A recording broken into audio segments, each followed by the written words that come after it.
Assalamualaikum warahmatullahi wabarakatuh. Bismillahirrahmanirrahim. Innal hamdalillah nahmaduhu wa nasta'inuhu wa nastaghfiruh wa na'udzu billahi min shururi anfusina wa sayyiati a'malina. Man yahdihillahu fala mudilla lahu wa man yudlil fala hadiya lahu. وأشهد أن لا إله إلا الله وحده لا شريك له وأشهد أن محمدا عبده ورسوله يا أيها الذين آمنوا اتقوا الله حق تقاته ولا تموتن إلا وأنتم مسلمون يا أيها الناس اتقوا ربكم الذي خلقكم من نفس واحدة وخلق منها زوجها وبث منهما رجالا كثيرا ونساء واتقوا الله الذي تساءلون به والأرحام إن الله كان عليكم رقيبا يا أيها الذين آمنوا اتقوا الله وقولوا قولا سديدا يصلح لكم أعمالكم ويغفر لكم ذنوبكم ومن يطع الله ورسوله فقد فاز فوزا عظيما أما بعد فإن أصدق الحديث كتاب الله وأحسن الهدي هدي محمد صلى الله عليه وعلى آله وسلم وشر الأمور محدثاتها وكل محدثة بدعة وكل بدعة ضلالة وكل ضلالة في النار.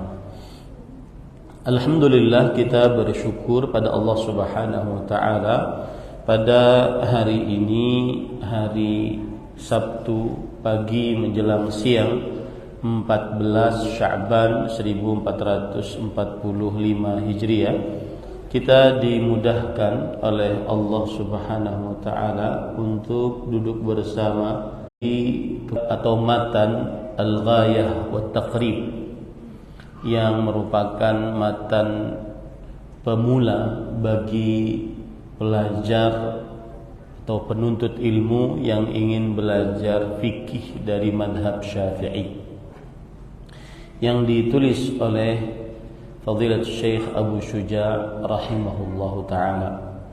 Salawat dan salam semoga selalu Allah berikan kepada Nabi kita Muhammad sallallahu alaihi wa ala alihi wasallam, pada keluarga beliau, para sahabat, serta orang-orang yang mengikuti beliau sampai hari kiamat kelak.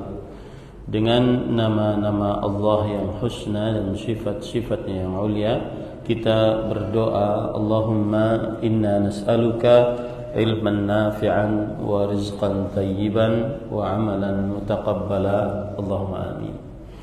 Sebagai pengetahuan, nama dari penulis matan ini Ahmad bin Al-Husain Al-Asfahani. Beliau seorang hakim dan berkunyah Abu Syuja', bermadhab Syafi'i, dan beliau wafat di kota Madinah, aslinya dari Basrah, Irak, pada tahun 500 Hijriah.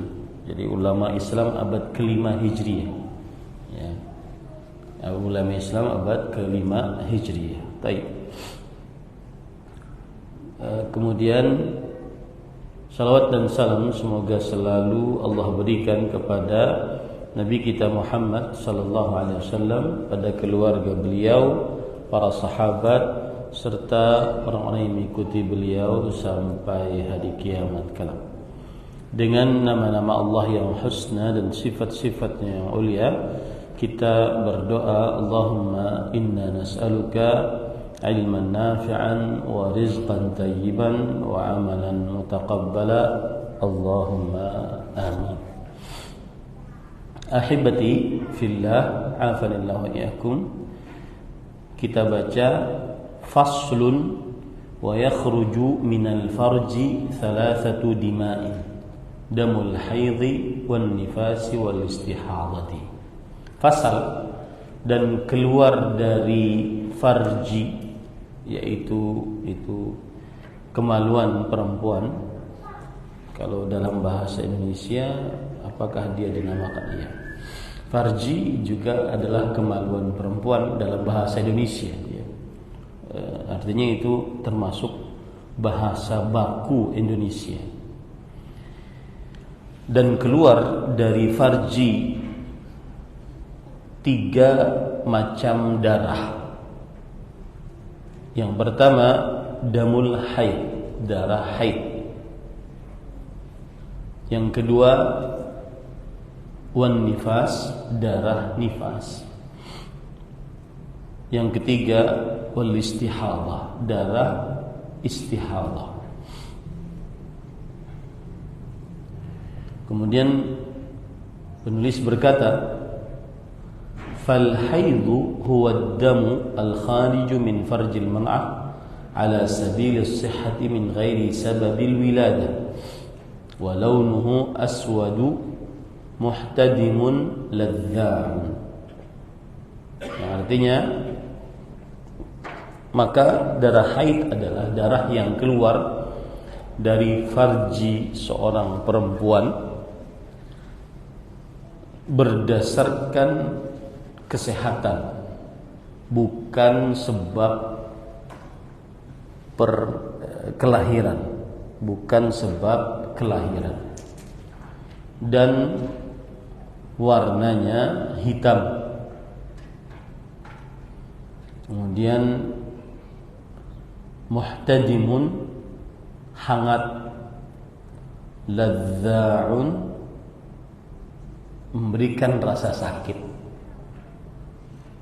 Ini berarti di dalam matan ini menyebutkan 3 sifat dari darah haid.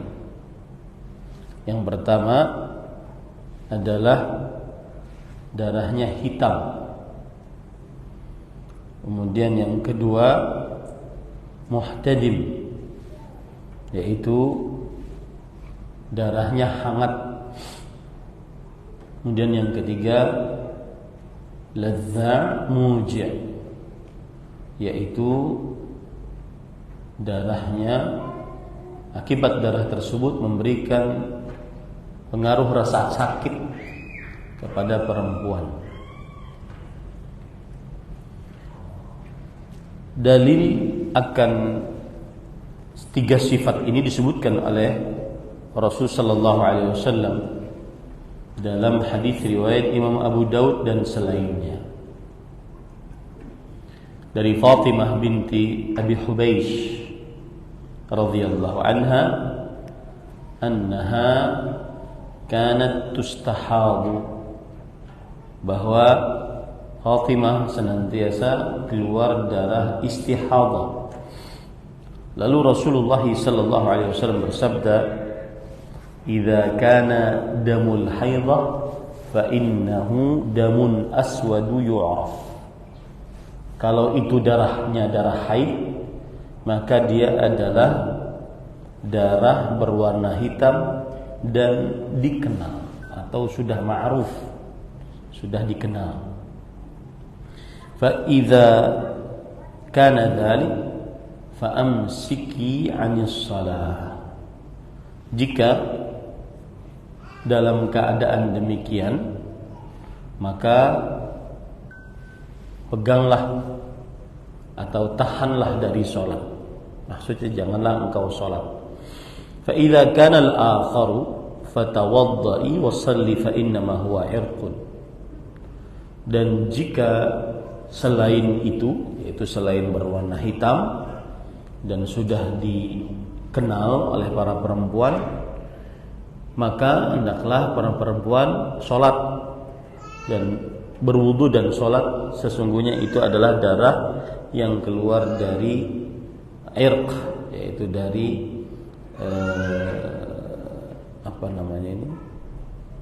urat, bukan dari darah haid. Nah, itu pengertian darah haid yang disebutkan oleh penulis. Para ikhwan yang dirahmati oleh Allah Subhanahu wa taala,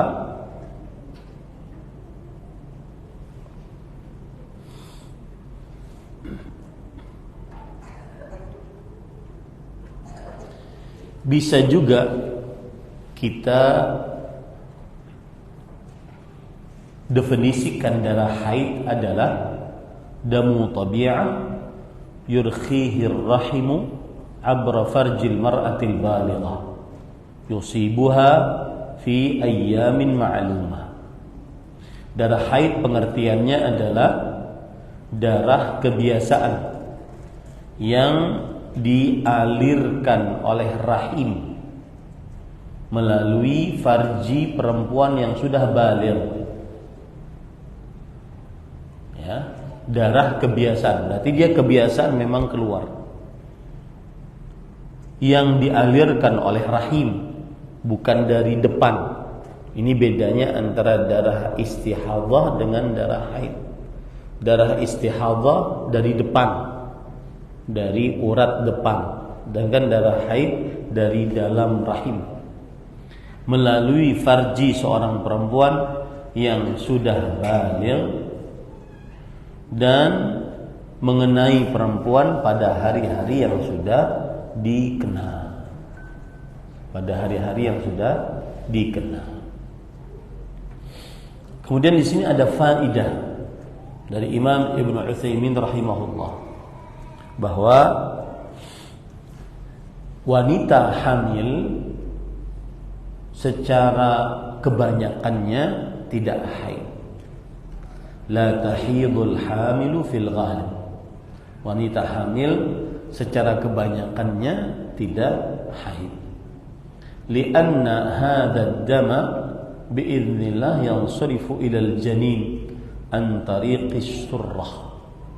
Karena darah haid itu berubah dengan izin Allah, dia berpindah ke janin melalui pusar. Wa yatafarraqu fil 'uruq liyataghadha bihi. Kemudian dia menyebar pada urat-urat agar menjadi gizi bagi si janin tersebut. Innahu la yumkin an yataghadha bil akli wa syurbi fi batni ummi. Karena janin tidak mungkin dia makan minum di dalam perut ibunya. Li'annahu law taghadha bil akli wa syurbi lahtaja ghadha'uhu ila al-khuruj. Nah, kalau seandainya dia makan dan minum di dalam perut ibunya, maka dia perlu untuk mengeluarkan kotoran hasil sisa makan dan minum. Ini salah satu kuasa Allah Subhanahu wa ta'ala. Kenapa berkaitan dengan ke wanita hamil? Karena tadi kita sebutkan pengertian dari darah haid adalah darah kebiasaan yang dialirkan oleh rahim melalui farji seorang perempuan yang sudah baligh pada hari-hari yang sudah maklum. Nah, dari situlah berbicara tentang akhirnya tentang hamil, bahwa di waktu hamil kebanyakan perempuan tidak mengeluarkan darah haid disebabkan yang sudah disebutkan tadi. Kemudian tadi penulis membawakan bahwa darah haid itu sifatnya hitam, hangat, kemudian memberikan rasa sakit kepada si perempuan. Ya, makanya kadang perempuan kalau sudah datang haid itu sifatnya kurang nyaman. Di samping kurang percaya diri, samping juga menjaga rasa sakit yang keluar akibat darah tersebut. Nah, kadang-kadang kelakuannya, kemudian perbuatannya, sifat-sifatnya berubah dari yang biasanya kepada dalam keadaan haid. Nah, di sana ada tambahan, yaitu muntinun karihur raihah. Baunya menyengat. Kemudian tambahan juga ghairu mutajammid. Darahnya tidak beku. Ya, darahnya tidak beku. Jadi di situ ada 5 sifat darah haid. Yang pertama dia hitam, pekat, kemudian hangat, kemudian setelah itu dia disebutkan oleh penulis tadi, dia memberikan rasa sakit kepada sang perempuan. Kemudian yang keempat, baunya menyengat. Yang kelima, dia darahnya tidak beku. Beda dengan darah-darah yang keluar dari kita. Kalau kena udara, darah tersebut beku. Ini tidak. Nah,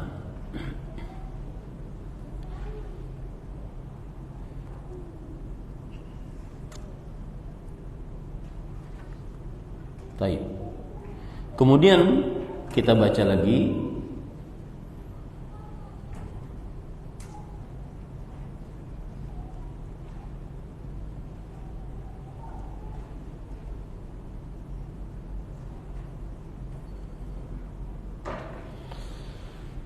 Kita lanjutkan dulu. Wan nifasu huwa damul khariju aqibal wiladah.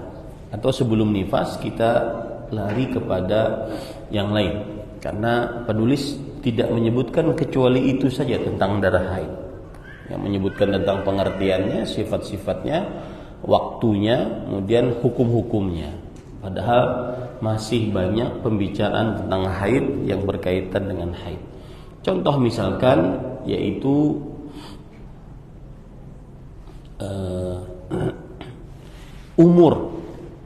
umur berapakah seorang wanita haid di dalamnya? Maka jawabannya adalah tidak ada batasan untuk umur paling rendah dan juga umur paling tua bagi seorang perempuan mendapatkan darah haid. Ini pendapat yang kita kuatkan. Di perempuan bisa saja dia haid umur 7 tahun, 8 tahun, 9 tahun. Tidak ada batasan.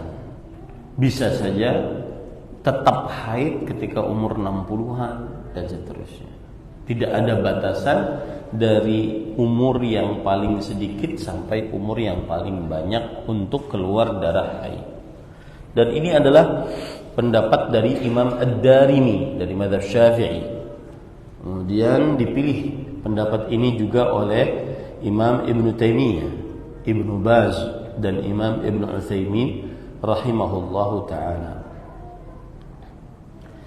Dalil yang menunjukkan bahwa tidak ada batasan umur perempuan haid di dalamnya adalah surat Al-Baqarah ayat 222. Wa yas'alunaka 'anil mahiyid qul huwa adza. Mereka bertanya kepada engkau tentang wanita yang haid atau darah haid. Maka katakanlah dia adalah penyakit. Sisi pendalilan dari ayat ini bahwa haid dikaitkan dengan sesuatu yang bisa dirasa.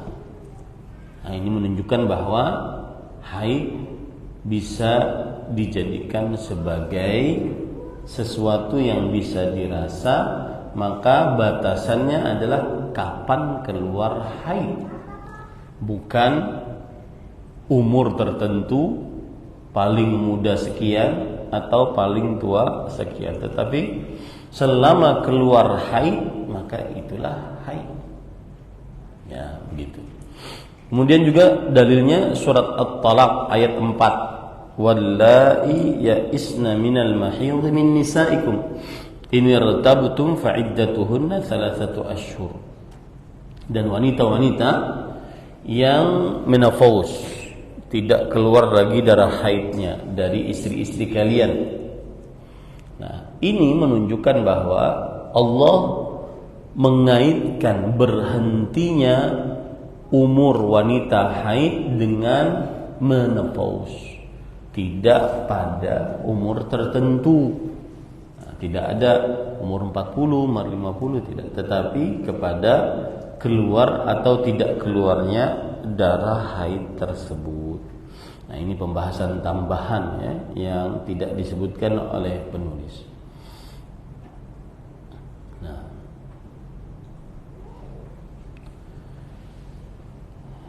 baik. Kemudian kita baca, penulis mengatakan wan nifasu huwa damul khariju aqibal wiladah. Nifas adalah darah yang keluar setelah persalinan, setelah melahirkan. Ya. Ini pengertian yang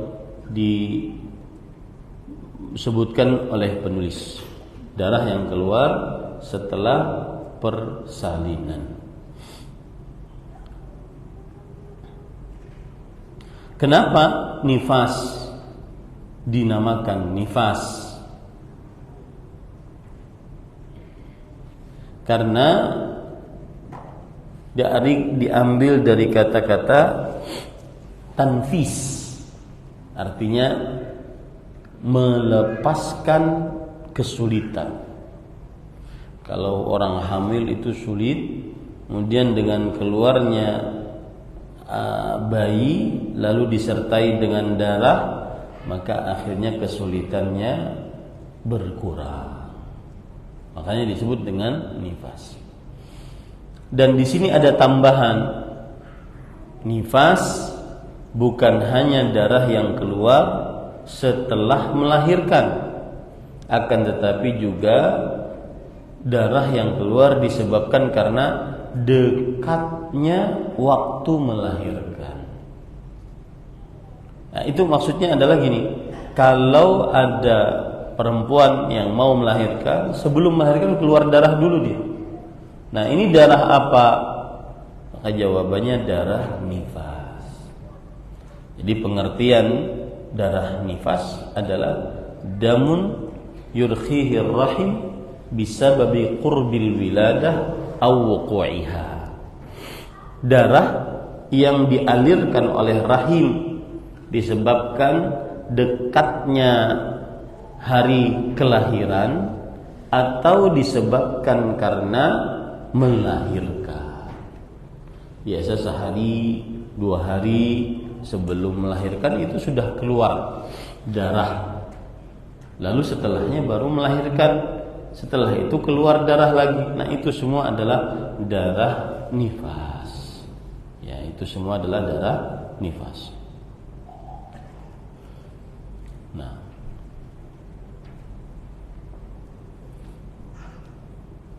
kemudian hukum darah nifas. Para ikhwan yang dirahmati oleh Allah Subhanahu wa taala, hal-hal yang berkaitan dengan darah nifas belum disebutkan oleh penulis. Saya tambahkan bahwa darah yang keluar sebelum melahirkan dinamakan sebagai nifas. Dan ini adalah mazhab Hambali, salah satu pendapat dari mazhab Maliki, dan salah satu sisi dari mazhab Syafi'i. Ya. Jadi nifas adalah darah yang keluar sebelum melahirkan, juga disebut dengan nifas.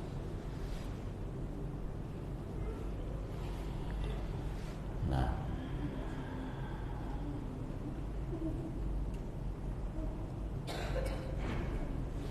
kalau seandainya bayinya kembar,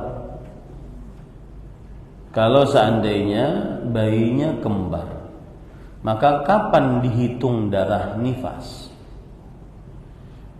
Terjadi khilaf di antara para ulama. Ada yang mengatakan darah nifas dihitungnya dari mulai anak pertama, berakhirnya juga dari anak pertama. Ya. Ada yang mengatakan dihitung darah nifas dari mulai anak pertama, sedangkan berakhirnya dari anak kedua. Yang jelas itu khilaf di antara para ulama tentang awal dan akhiran darah nifas bagi yang bayinya kembar. Baik. Kemudian wal istihadatu huwa ad-damul khariju fi ghairi ayyamil haid wan nifas. Istihadah, ini darah yang ketiga, adalah darah yang keluar di dalam selain hari-hari haid dan nifas. Nah, ini pengertian darah istihadah seperti itu. Darah yang keluar selain dari hari-hari haid dan nifas. Ya.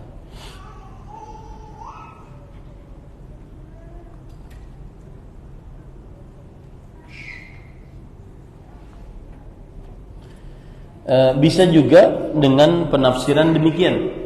Sayalanud dam fi ghairi waqtihi min adna rahim duna qa'rihi. Saluran darah atau aliran darah selain waktunya keluar dari rahim yang paling depan, bukan rahim yang paling dalam. Nah, itu termasuk dari darah pengertian darah istihadah. Darah yang mengalir bukan pada waktunya dari rahim paling depan, bukan yang paling dalam. Itu adalah pengertian istihadah. Kemudian sifat darah istihadah. Yang pertama raqiq. Raqiq itu adalah cair. Laisa bisakhin, tidak hangat, ghairu muntin, tidak bau menyengat, wa yatajammadu idza dhahar. Kalau keluar dia akan beku. Kalau keluar dia akan beku. Nah, ini sifat dari darah istihadah. Jadi kebalikan dari darah haid. Dia raqiq, yang artinya dia tipis, ya, tidak berat. Laisa bithakhin, tidak hangat. Ghairu muntin, tidak mempunyai bau yang menyengat. Wa yatajammad idza dhahar, dan beku kalau dia keluar. Nah, ini darah atau sifat darah istihadah. Kita lanjutkan.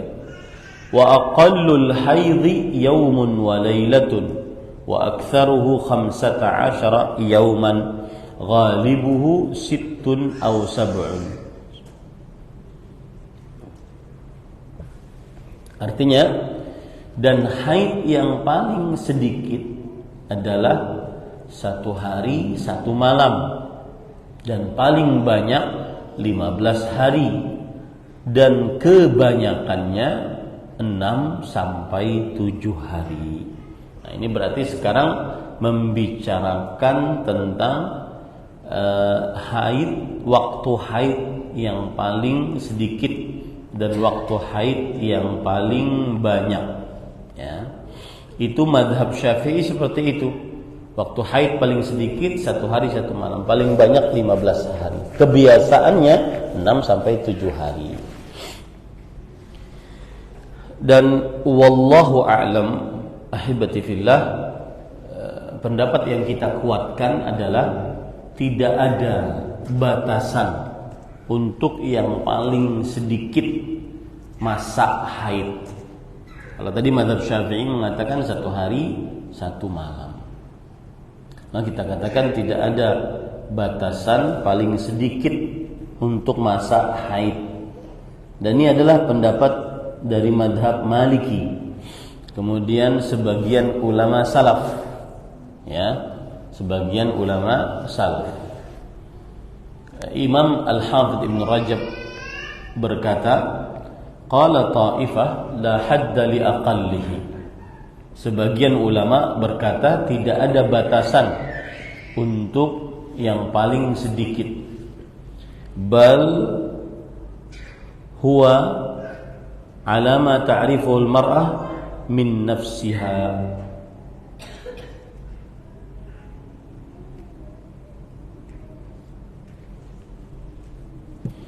Akan tetapi dia yang diketahui oleh perempuan dari dirinya, kapan dia haid, kapan dia tidak haid. Dan ini adalah masyhur dari madhab Malik, Imam Malik. Dan ini pendapat Imam Abu Dawud. Kemudian pendapat dari Ali bin Al-Madini. Kemudian juga pendapat dari Imam Al-Auza'i rahimahullah. Ini ulama-ulama salaf. Ini juga pendapat Imam Ibnu Taimiyah, Ibnu Qayyim, Imam Ibnu Baz, Imam Al-Albani, Imam Ibnu Utsaimin rahimahullah taala, bahwa tidak ada batasan waktu untuk masa haid. Ya, tidak ada batasan waktu untuk masa haid. Masa paling sedikit enggak ada. Masa paling banyak juga tidak ada. Ya, masa paling banyak juga tidak ada. Dalilnya apa? Surat Al-Baqarah ayat 222. Ya, dalilnya adalah surat Al-Baqarah ayat 222. Tapi tadi kalau berbicara dari mazhab Syafi'i, maka batasan paling sedikit masa haid 1 hari 1 malam. Paling banyak 15 hari. Coba saya ingin bertanya kepada bapak-bapak, apa bedanya kalau kita tentukan masa paling sedikit dan masa paling banyak dengan kita tidak menentukan masa paling sedikit, masa paling banyak? Apa bedanya? Paham ya maksud saya? Mazhab Syafi'i mengatakan masa paling sedikit 1 hari 1 malam. Masa paling banyak 15 hari. Mazhab Maliki mengatakan tidak ada masa paling sedikit, tidak ada masa paling banyak. Apa bedanya antara dua pendapat itu dalam prakteknya sehari-hari?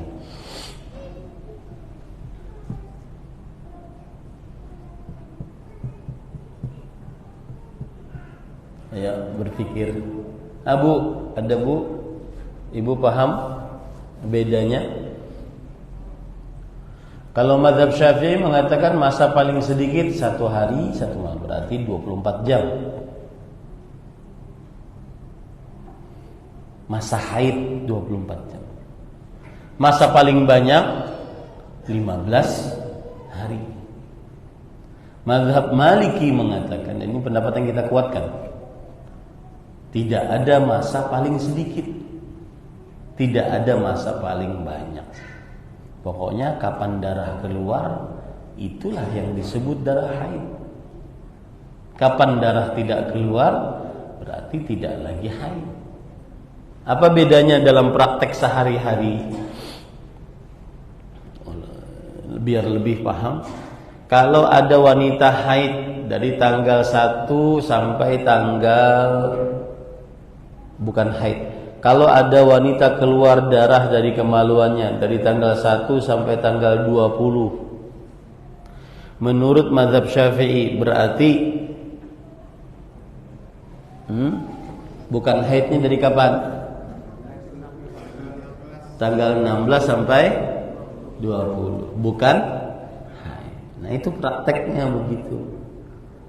Kalau kita katakan ada batasan maksimalnya, berarti cuma sampai 15. Kalau kita katakan pendapat yang lebih kita kuatkan di majelis ini adalah tidak ada batasan maksimalnya, pokoknya sampai kapan dia haid, keluar darahnya dan darah itu adalah darah haid, maka itu adalah darah haid. Tapi kalau mazhab Syafi'i, berarti tadi tanggal 16 sampai tanggal 20 dianggap sebagai istihadhah. Nah, begitu cara berpikirnya. Paham ya? Baik. Itu kalau seandainya dari sisi banyaknya, masa paling lama. Kalau masa paling sedikit, ada nggak bedanya? Misalkan menurut mazhab Syafi'i harus 1 kali 24 jam sehari semalam. Menurut mazhab Maliki, dan itu pendapat yang kita kuatkan, tidak ada batasan. Berarti kalau seandainya wanita tersebut keluar darahnya cuma 1 jam atau 6 jam atau 12 jam saja, maka sudah dianggap darah haid atau tidak? Kalau Syafi'i tidak, harus 1 kali 24 4 jam. Baru pada saat itu dia meninggalkan sholat. Kalau enggak 1 kali 24 jam, jangan meninggalkan sholat. Jangan-jangan itu istihadah. Paham ya? Nah, itu bedanya antara masa paling sedikit dengan masa paling banyak. Nah.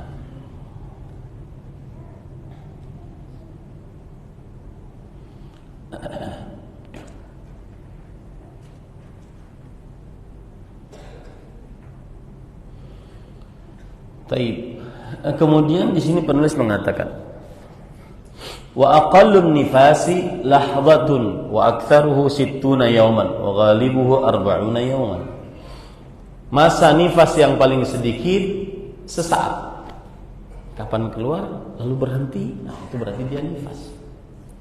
Dan yang paling banyak 60 hari dan dan kebanyakan 40 hari. Paling banyak 60 hari. Tapi kebanyakan perempuan tuh 40 hari sudah selesai. Kadang-kadang ada intermezzo, seorang suami kalau istrinya sudah melahirkan, dia beli mie instan 1 kardus, isinya 40 hari. Setiap hari dia makan mie instan.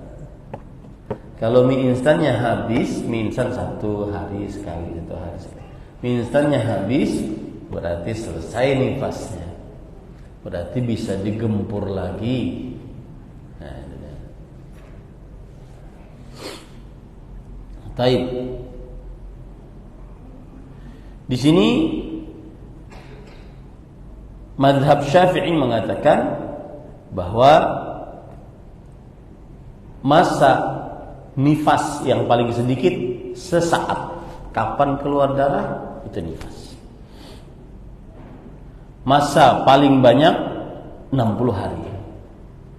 Kebanyakan perempuan masa nifasnya 40 hari. Para ikhwan yang dirahmati oleh Allah Subhanahu wa taala, terjadi khilaf di antara para ulama. Madhab Hanafi dan Hambali berpendapat masa nifas paling banyak itu 40 hari saja. Masa nifas paling banyak adalah 40 hari saja. Dan ini mazhab Hanafi, mazhab Hambali. Dan ini pendapat kebanyakan para ulama. Imam Nawawi bahkan berkata itu. Dari mazhab Syafi'i, Imam Nawawi berkata, "Zahaba aktsarul ulama anis sahabati wat tabi'in wa man ba'dahum ila anna aktsarahu 40." Yang artinya berpendapat kebanyakan para ulama dari para sahabat, para tabi'in dan yang setelah mereka bahwa paling banyak masa nifas adalah 40 hari. Mazhab Syafi'i tadi berapa paling banyaknya? 60. Kebanyakan perempuan iya 40. Tapi mereka membatasi nifas paling banyak masanya adalah 60 hari. Nah, ini bedanya mazhab Syafi'i dengan yang lain. Ya. Dan kita lebih condong kepada pendapat ini, bahwa masa nifas yang paling banyak 40 hari. Dalilnya apa? Dalilnya adalah para ikhwan yang dirahmati oleh Allah Subhanahu wa taala, yaitu hadis dari Ummu Salamah radhiyallahu anha, riwayat Imam Abu Daud. Beliau bercerita, "Kanatin nufasa'u tajlisu ala ahdi Rasulillah sallallahu alaihi wasallam 40 yawman wa 40 laila." Para wanita yang nifas di zaman Rasul sallallahu alaihi wasallam tidak salat selama 40 hari 40 malam. Kemudian juga berdasarkan ijma'. Nah, ini beratnya di sini. Kenapa kita menguatkan pendapat bahwa masa paling banyak wanita nifas adalah 40 hari. Berdasarkan ijma' yang dinukil oleh Imam Tirmidzi dan juga Imam Ibnu Abdul Bar. Imam Tirmidzi berkata, "Ajma'a ahlul ilm min ashabin Nabi sallallahu alaihi wasallam wa man ba'dahum ala anna an-nufasa tad'u as-salata 40 yawman illa an tara at-tuhra qabla dhalik fatagtasilu wa tusalli. Para ulama dari para sahabat Nabi dan ulama-ulama setelah mereka, yaitu para tabi'in, berpendapat bahwa wanita-wanita yang nifas meninggalkan sholat selama 40 hari saja, kecuali kalau melihat suci sebelum 40 hari, maka boleh untuk mandi dan sholat sebelum 40 hari. Ini perkataan dari Imam Abu Isa At-Tirmidzi. Sedangkan Imam Ibnu Abdul Bar dari mazhab Maliki berkata, aqsa muddatin nifas 40 yawman. Masa nifas yang paling lama 40 hari. Wa ruwiya dzalika an Umar bin Al-Khattab radhiyallahu anhu wa Abdullah bin Abbas radhiyallahu anhuma wa Uthman bin Abi Al-As wa Anas ibn Malik wa A'id ibn Amr al-Muzani wa Ummi Salamah zaujin Nabi sallallahu alaihi wasallam, haula kulluhum sahabatun la mukhalifa lahum fihi. Yang meriwayatkan pendapat ini Umar bin Khattab, Abdullah bin Abbas, Utsman bin Abil As, Anas bin Malik, A'id bin Amr ibn al-Muzani, Ummu Salamah istri Nabi. Seluruhnya mereka itu adalah sahabat-sahabat Rasulullah SAW dan tidak ada yang menyelisihi mereka. Nah, ini kita makanya mengambil pendapat ini, bahwa masa nifas yang paling lama 40 hari, bukan 60 hari. Sedangkan mazhab Syafi'i mengatakan 60 hari. Mereka dalilnya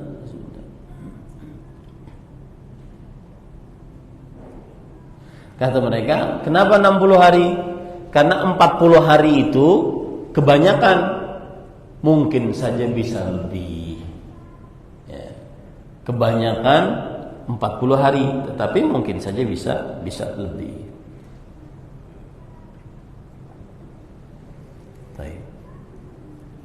Kemudian para ikhwan yang dirahmati oleh Allah Subhanahu wa taala, adapun masa nifas yang paling sedikit adalah tidak ada batasan.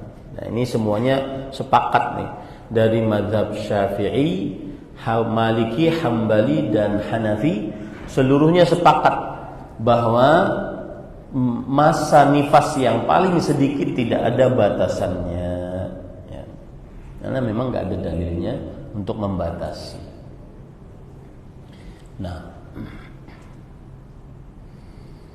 kemudian wa aqallu tuhri bainal haidhatain 15 yawman wala hadda li aktsarihi. Yang artinya, dan masa suci yang paling sedikit di antara dua haid adalah 15 hari. Dan tidak ada batasan untuk masa yang paling banyak. Berarti gimana tuh kalau 15 hari? Misalkan wanita ini haid dari tanggal 1 sampai tanggal 7. Ya, wanita ini haid dari tanggal 1 sampai tanggal 7. Kemudian 15 hari setelahnya tanggal berapa? 22. Berarti 23 kalau keluar darah, maka itu menurut mazhab Syafi'i apa? Haid. Karena mereka membatasi masa suci paling sedikit antara dua haid 15 hari. Masa suci paling sedikit antara dua kali haid 15 hari menurut mazhab Syafi'i. Dan tidak ada masa yang paling banyak antara dua kali haid. Nah, itu maksudnya. Saya beri contoh yang lebih mudah ya. Wanita haid dari tanggal 1 sampai tanggal 10, oke, haid. Lalu keluar lagi 15 tambah 15 hari berapa? 25. keluar lagi tanggal 26 di bulan yang sama, maka menurut mazhab Syafi'i apa? Haid. Nah, itu pentingnya pendapat ini. Masa paling sedikit suci adalah 15 hari menurut mazhab Syafi'i rahimahullah ta'ala.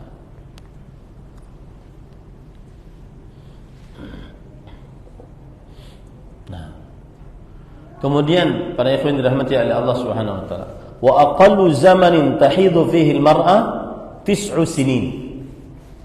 Dan zaman paling sedikit seorang perempuan haid di dalamnya 9 tahun. Tadi sudah kita bahas itu. Ya, umur berapa perempuan haid? Nah, menurut mazhab Syafi'i, umur yang paling minim haid berapa? 9 tahun. Ya. Dan kita menguatkan pendapat tidak ada batasan umur.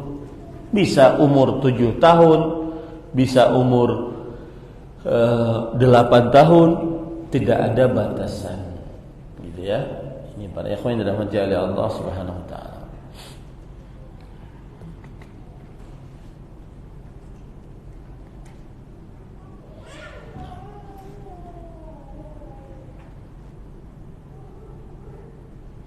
Kemudian penulis mengatakan wa aqallul hamli 6 ashhur. Nah, kalau ditanya kenapa mazhab Syafi'i membatasi umur perempuan paling minim bisa haid umur 9 tahun, maka kata mereka adalah mabna al-istiqra. Dasarnya adalah penelitian yang terus-menerus kepada para perempuan. Kebanyakan perempuan kalau sudah umur 9 tahun ada yang haid, dan belum ada sebelum itu. Nah, ini mereka dalilnya itu, yaitu disebut dengan istiqra. Istiqra itu artinya adalah penelitian yang mendalam, bahwa wanita kebanyakannya pertama kali haid yang paling muda umur berapa? 9. Tapi kalau ditanya ada dalil enggak? Enggak ada. Makanya kita menguatkan pendapat bahwa tidak ada batasan umur perempuan paling muda haid. Kapan keluar darah dan itu sifatnya sifat darah haid, meskipun sebelum berumur 9, maka kita namakan dia sebagai wanita yang sedang haid. Kalau menurut mazhab Syafi'i, kalau ada wanita yang keluar darah meskipun darahnya sifatnya sifat darah haid tapi belum umur 9, maka dianggap haid enggak? Tidak. Gitu ya bedanya ya. Nah, seperti itu. Nah, wa aqallul hamli 6 ashhur wa aktsaruhu 4 sinin wa ghalibuhu 9 ashhur. Nah, ini berkaitan dengan kehamilan. Waktu hamil paling sedikit 6 bulan menurut mazhab Syafi'i, dan paling banyak 4 tahun. Waduh, ya apa tuh keluar sudah bersengot tuh. 4 tahun. Ya, paling banyak hamil, paling lama dalam parut 4 tahun. Ya. Kebanyakan 9 bulan. Kebanyakan 9 bulan. Apa dalilnya akan hal ini? Bahwa waktu hamil paling sedikit itu adalah 6 bulan. Karena Allah berfirman dalam surah Al-Ahqaf ayat 15, wa hamluhu wa fisaluhu 30 syahran. Yang artinya dan kehamilannya, menyapihnya 30 bulan. Kehamilannya dan menyapihnya 30 bulan. 1 tahun 12 bulan. 2 tahun 12 12 bulan atau 1 tahun. 12 bulan berarti 24 bulan. Disebutkan oleh Al-Quran waktu hamil dan menyapih.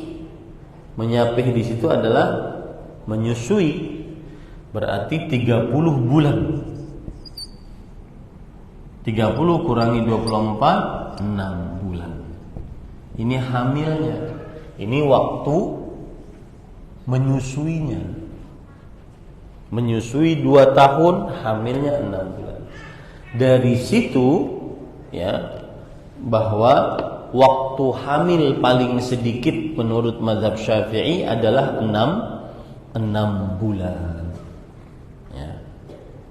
Waktu hamil menurut mazhab Syafi'i adalah 6 bulan.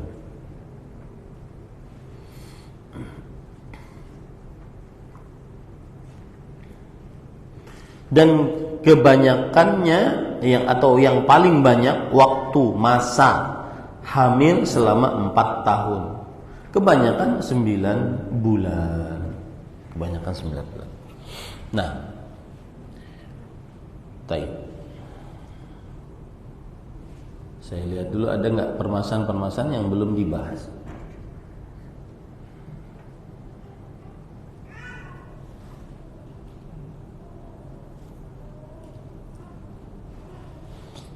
Hukum-hukum wanita yang baru haid.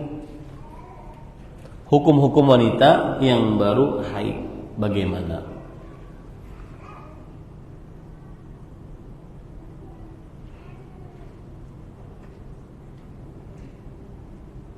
Ini enggak terlalu penting itu.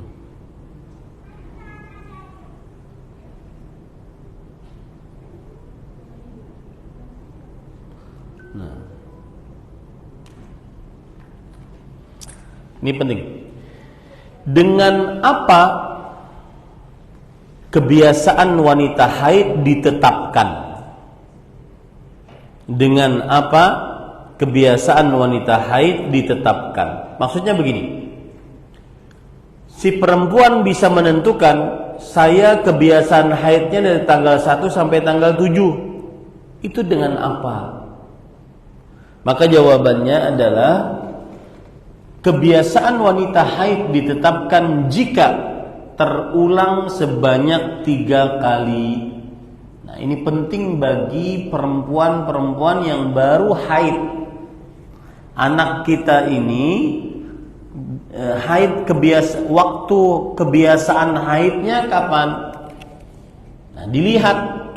Kalau seandainya dia waktunya itu terulang sebanyak 3 kali berturut-turut, 3 bulan berturut-turut, dari tanggal 1 sampai tanggal 7, tanggal 1 sampai tanggal 7, itulah apa? Kebiasaan haidnya si perempuan tersebut. Jadi berapa kali terulangnya? 3 kali. Baik. Lalu kalau seandainya ada wanita yang haid, ini sering sekali ditanyakan, Ustadz, kebiasaan saya tanggal 1 sampai tanggal 7, tapi bulan ini dia mulai tanggal 30,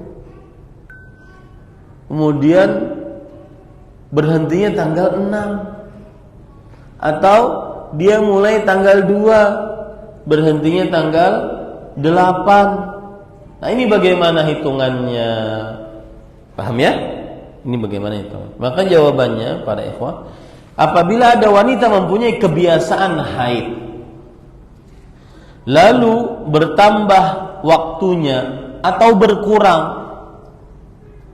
maju atau mundur, maka itu adalah haid. Maka itu adalah apa? Haid.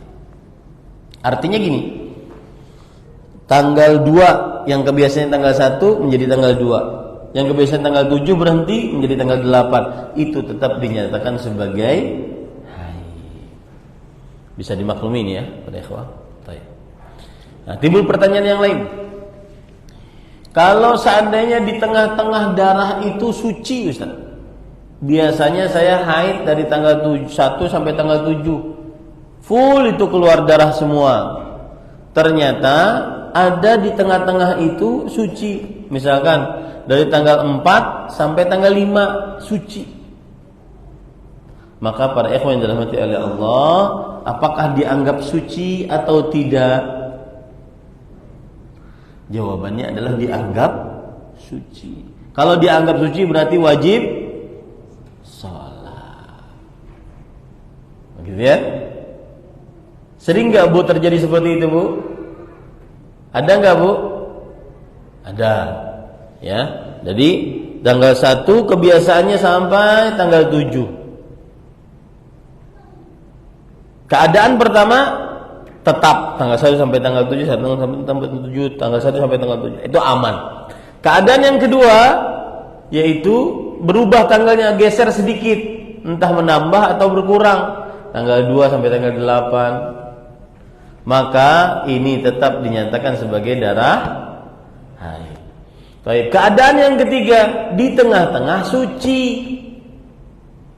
Dari tanggal 4 sampai tanggal 5 suci. Tanggal 1 sampai tanggal 3 keluar darah haid. 4, 5 bersih sebersih-bersihnya. Maka ini dianggap sebagai apa? Suci. Dan ini adalah madhab Syafi'i, madhab Imam Ibnu Qudamah, madhab Imam Ibnu Taimiyah, Ibnu Baz, Ibnu Utsaimin rahimahullah. Ya, ini para ikhwan yang dirahmati oleh Allah Subhanahu wa taala. Dalilnya yang paling kuat perkataan Abdullah bin Abbas. Beliau berkata, "Idza ra'aiti tuhra walau sa'ah faltaghtasil wa tusalli." Kalau kamu melihat kamu suci meskipun sebentar, maka mandilah dan sholatlah. Mandilah dan sholatlah. Nah ini para ikhwan yang dirahmati oleh Allah Subhanahu wa ta'ala.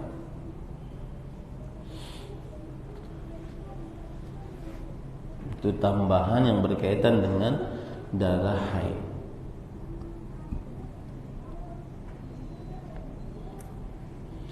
Kemudian tambahan juga, apakah wanita yang haid itu najis atau tidak? Ini dibicarakan oleh para ulama.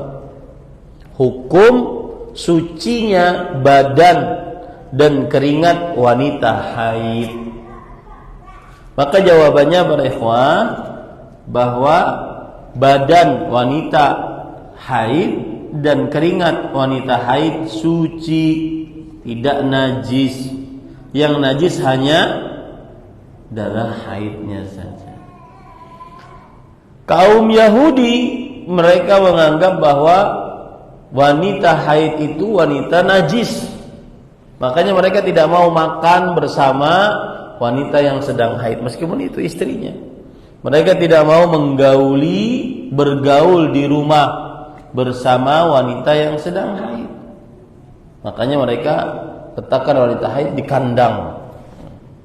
Jadi ibu-ibu bersyukur datang syariat Nabi Muhammad SAW yang tidak menghinakan wanita yang sedang haid. Ummu Salamah pernah bercerita bahwa beliau bersama Rasul SAW duduk berbaring bersama dalam satu selimut. Aisyah bercerita, aku minum bersama Rasul SAW dari satu gelas. Kemudian Aisyah juga berkata, aku menyisiri rambut Rasulullah SAW dalam keadaan aku sedang haid. Kemudian juga Aisyah radhiyallahu anha berkata bahwa aku pernah disuruh oleh Rasul sallallahu alaihi wasallam untuk mengambil kain di masjid. Kata Aisyah radhiyallahu anha, saya haid. Kata Rasul sallallahu alaihi wasallam, sesungguhnya tanganmu tidak haid.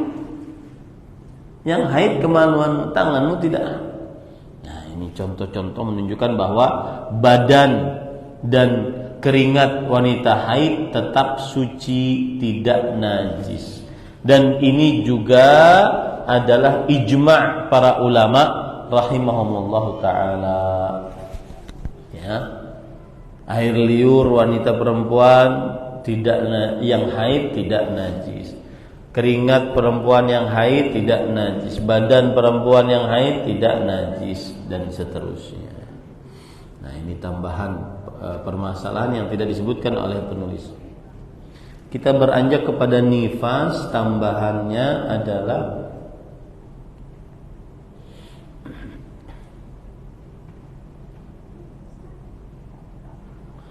nah, ini tambahan berkaitan dengan haid juga adalah tanda wanita haid suci.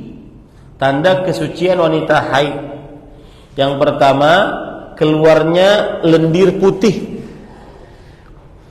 Jika seorang wanita yang haid keluar lendir putih dari kemaluannya, dari farjinya, maka dia suci. Ini dengan kesepakatan para ulama rahimahumullah ta'ala. Berdasarkan perkataan Aisyah radhiyallahu anha, la ta'jalna hatta tarayna al-qissat al-bayda. Jangan engkau tergesa-gesa wahai para perempuan, ya, sampai kalian melihat al-qissat al-bayda, yaitu lendir putih atau cairan putih. Kemudian tanda yang kedua adalah kering.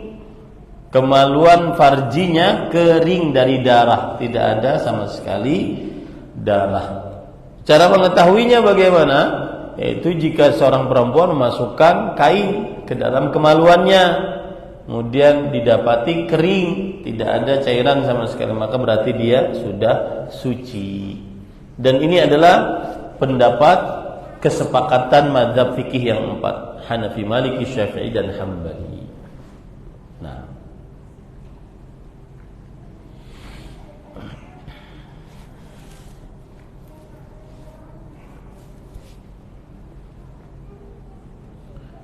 baik, kita baca apa yang disebutkan oleh penulis. Oh, sudah habis waktunya.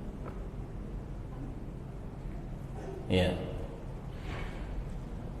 Wa yahrumu bil haid wan nifas thamaniyatu asya'.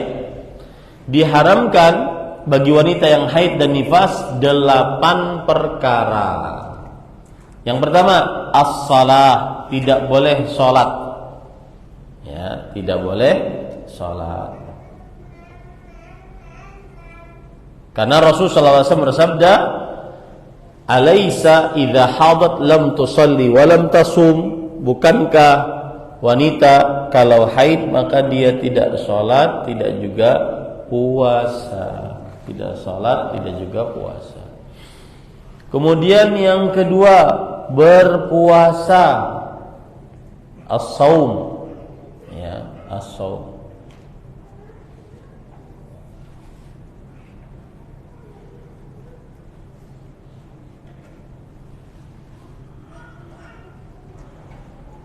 Rasul sallallahu alaihi wasallam bersabda, "Ma balul haidhi taqdi as-shauma wa la taqdi as-shalah."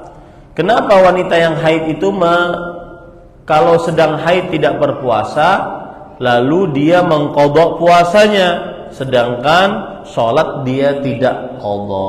Nah, ini menunjukkan bahwa seorang perempuan jika haid maka diharamkan baginya berpuasa. Yang keempat, qiraatul Quran. Yang ketiga ya, membaca Al-Quran. Nah, ini wanita haid menurut mazhab Syafi'i diharamkan untuk membaca Al-Quran. Dalil yang dipakai adalah hadis riwayat Imam Ibnu Majah dari Abdullah bin Umar radhiyallahu anhuma. Rasul sallallahu alaihi wasallam bersabda, "La yaqra'ul junub wal haidhu syai'an minal Quran."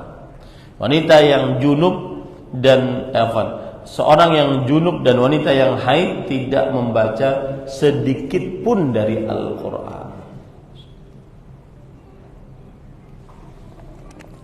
Permasalahan ini terjadi khilaf di antara para ulama rahimahumullahu ta'ala.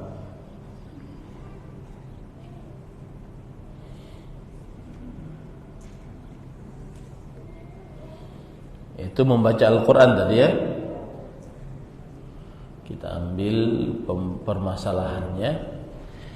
Para ikhwan yang dirahmati oleh Allah, mazhab Syafi'i di dalam fatwanya yang lama membolehkan.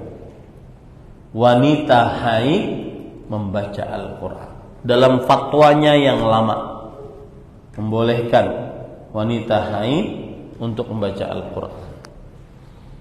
Dan juga mazhab Maliki. Kemudian salah satu riwayat dari Imam Ahmad. Kemudian pendapat yang dipilih oleh Imam Abu Ja'far Ibnu Jarir At-Tabari, Imamul Mufassirin. Kemudian Imam Ibnu Taimiyah, Imam Ibnu Qayyim, Imam Ibnu Utsaimin. Kemudian komite fatwa untuk fatwa dan pembahasan ilmiah di Kerajaan Arab Saudi. Mereka berpendapat boleh membaca Al-Quran bagi wanita haid.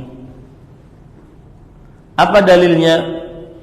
Dalilnya adalah bahwa para perempuan di zaman Rasulullah SAW mereka haid, dan tidak ada dalil yang begitu tegas sahih dari Rasulullah SAW beliau melarang wanita perempuan membaca Al-Quran.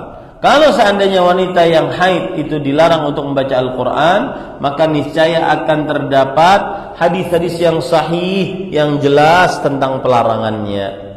Nah, ini para ikhwan. Adapun hadis-hadis yang menyebutkan seperti tadi, tidak boleh seorang junub dan wanita yang haid membaca sedikit pun dari Al-Quran, maka itu adalah hadisnya lemah, tidak benar, dan disandarkan kepada Rasulullah sallallahu alaihi wasallam.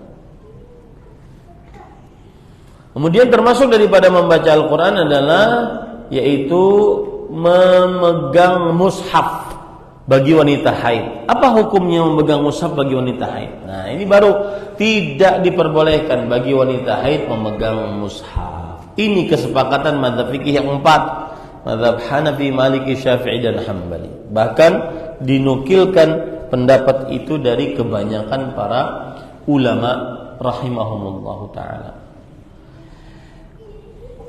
Jadi tidak boleh mengambil mushaf atau memegang mushaf. Ya. Kalau mau memegang, sedangkan dia haid, maka dia pakai sarung tangan atau sesuatu yang menghalanginya untuk memegangnya secara langsung. Dalilnya adalah hadis riwayat Imam At-Tabarani, la yamassul Qur'ana illa tahir. Tidak ada yang memegang mushaf Al-Quran kecuali orang yang suci. Nah, wanita haid boleh nggak berzikir? Ini masalah lain. Jawabannya adalah boleh wanita haid dan nifas berzikir kepada Allah. Dan ini dengan kesepakatan mazhab fikih yang 4. Wanita haid boleh berzikir. Ya. Kenapa? Karena Rasul sallallahu alaihi wasallam berkata kepada Aisyah radhiyallahu anha, pada waktu itu Aisyah sedang haid. Beliau berkata, if'ali ma yaf'alul hajj ghaira an la tatufi fi bait hatta tathuri. Perbuatlah apa yang dilakukan oleh orang yang menunaikan ibadah haji. Orang yang menunaikan ibadah haji dia bertalbiyah, dia berzikir, dia berdoa, berarti boleh, ya. Kecuali tawaf, sampai suci baru boleh tawaf. Nah, ini menunjukkan bahwa wanita haid boleh berzikir.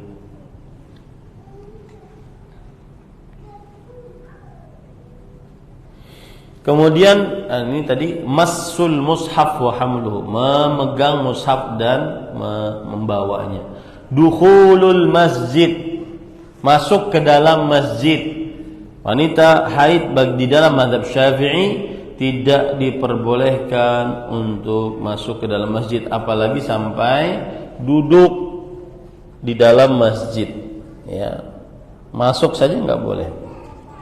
Maka para ikhwan yang dirahmati oleh Allah, wallahu alam, pendapat yang lebih kita kuatkan adalah boleh lewat saja.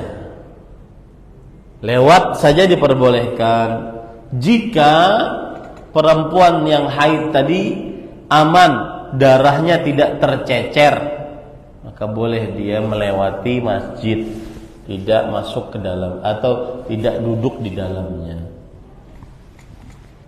Nah, kemudian permasalahan diam di dalam masjid. Kalau tadi kan lewat, kemudian masuk, ya. Itu ada khilaf di antara para ulama. Kita mengatakan boleh untuk lewat saja, asalkan dia jaga kebersihan darahnya jangan sampai tercecer. Kemudian di sini masalah yaitu diam di masjid. Seperti sekarang, ibu-ibu ada yang haid ikut kajian di masjid, maka jawabannya adalah tidak boleh untuk diam di masjid bagi wanita yang haid. Ini dengan kesepakatan mazhab fikih yang 4. Dalilnya surah An-Nisa ayat 43, ya ayyuhalladzina amanu la taqrabus salata wa antum sukara hatta ta'lamu ma taqulun wa la junuban illa 'abiru sabil hatta taghtasilu. Wahai orang beriman, janganlah kalian mendekati salat dalam keadaan kalian mabuk sampai kalian sadar apa yang kalian ucapkan, dan janganlah pula orang yang junub sampai ia mandi, kecuali orang yang melewati saja. Ini para ikhwan yang dirahmati Allah. Orang junub dianalogikan dengan wanita yang haid di sini. Intinya para ikhwan yang dirahmati Allah, tidak diperbolehkan untuk berdiam diri di dalam masjid bagi wanita yang sedang haid. Nah.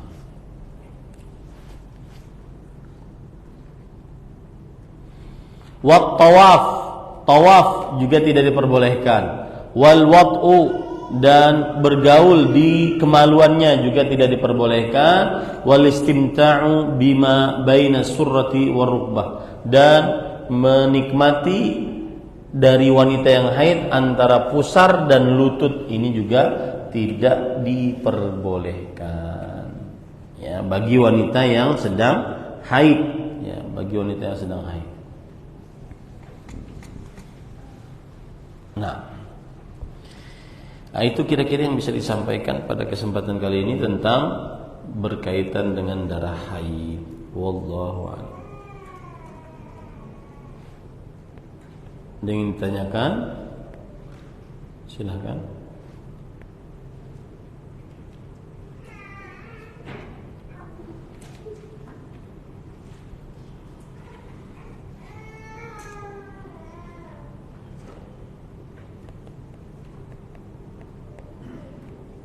Ada pertanyaan?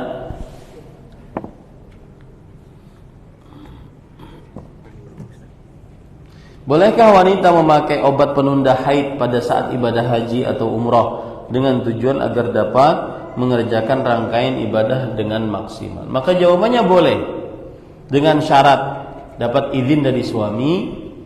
Yang kedua, tidak membahayakan tubuhnya. Yang ketiga, dikerjakan oleh orang yang profesional. Boleh saja. Wallahu a'lam.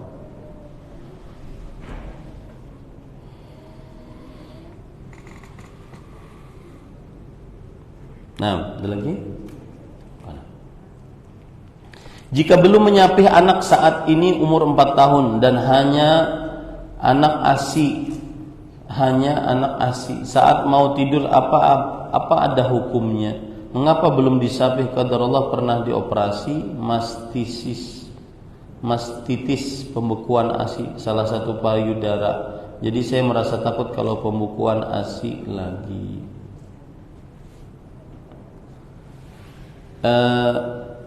Asal hukumnya dia cuma 2 tahun. Kalau lebih daripada itu tidak mengapa, tapi kalau sudah terlalu besar dikhawatirkan hal-hal yang tidak baik bagi seorang anak laki-laki terutama ataupun seorang anak perempuan. Karena ketika sudah umur 4 tahun atau 5 tahun ya, mumayyiz, kan mumayyiz itu umur 7 tahun. 5, 6 itu lebih baik dijauhi karena anak-anak sudah faham dia. Ya, harus dijauhkan dari melihat aurat-aurat orang tuanya. Wallahu a'lam.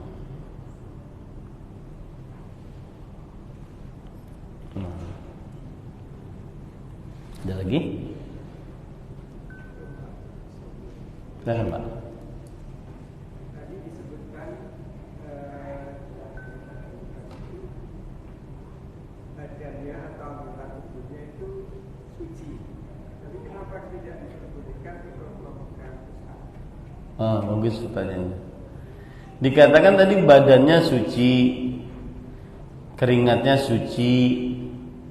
Kenapa tidak diperbolehkan untuk memegang mushaf?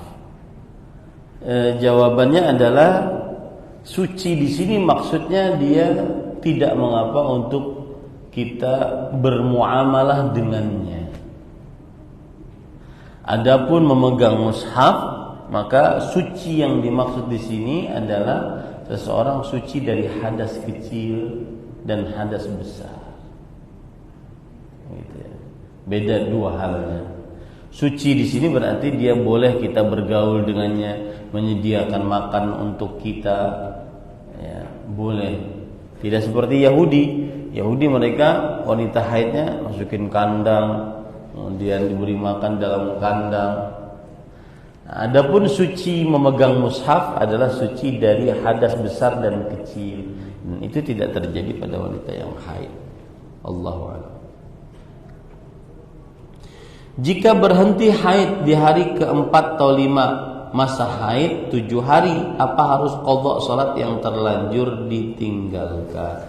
Jawabannya adalah kalau memang berhenti benar-benar berhenti ya, maka kita mengambil pendapat tadi 4-5 yang benar-benar suci, maka dia wajib mengerjakan sholat pada hari itu. Ya, yang tadi suci. Lalu Ustaz itu sudah berlalu beberapa kali Ustaz, maka jawabannya dia qadha, tidak mengapa. Agar kita masih mempunyai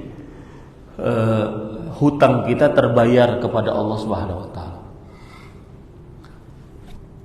Jika saat dicek terdapat darah dan bercampur lendir putih yang jelas, apakah kita bisa bersegera mandi dan sholat atau puasa, atau menunggu dulu hingga jika dicek tidak ada darahnya lagi? Pokoknya kalau sudah keluar darah lendir putih berarti suci dari haid. Ya, suci dari haid. Jadi tidak perlu untuk menunggu sampai kering, benar-benar kering. Apakah ada teknis waktu untuk mengeceknya? Tidak ada. Yang jelas dia mengecek apakah di kemaluannya ada darah haid atau tidak, ataukah kering benar-benar. Tidak ada teknis waktunya pagi, siang, sore atau bagaimana, enggak ada. Bolehkah meminum obat penunda haid untuk full puasa Ramadan? Boleh, tapi enggak nyunnah. Ya, ikuti saja sesuai dengan apa yang terjadi di zaman para sahabat Nabi radhiyallahu anhum, bahwa wanita mendapati darah haid dan kemudian mereka mengqadanya di luar Ramadan. Adapun tadi kenapa boleh Ustaz haji dan umrah? Karena waktunya sempit. Ya, haji dan umrah waktunya apa? Sempit. Wallahu a'lam. Jika wanita haid tidak bisa duduk berdiam dalam masjid, apakah yang di luar masjid seperti teras masjid itu termasuk bagian dari hal yang dilarangkah Ustaz? Maka jawabannya, kalau untuk masjid ini teras masjid, masjid. Teras masjid, masjid. Ya, wallahu a'lam. Jadi kalau antum mau sholat tahiyatul masjid di teras sudah masuk, karena dia bagian dari masjid. Ya, wallahu a'lam. Nah, ada lagi? Cukup ya? Ya, alhamdulillah selesai kajian kita. Insyaallah taala kita akan lanjutkan nanti di bulan April. Ya, kajian fikih ini di bulan April. Yang jelas permasalahan haid sudah selesai. Insyaallah kita lanjut pada permasalahan junub, hukum-hukum yang berkaitan dengan junub. Setelah itu selesai untuk pembahasan bertoharah di dalam mazhab Syafi'i. Maka kita masuk kepada kitab yang baru, yaitu Kitabus Shalah, kitab salat. Tapi tetap baca matan ini, tapi kita bahas bab yang terbaru, yaitu bab salat. Nah, ini yang bisa disampaikan. Subhanakallah bihamdik, asyhadu an la ilaha illa anta, astaghfiruka wa atubu ilaik. Wa sallallahu nabiyana Muhammad walhamdulillahirabbil alamin. Wassalamualaikum warahmatullahi wabarakatuh.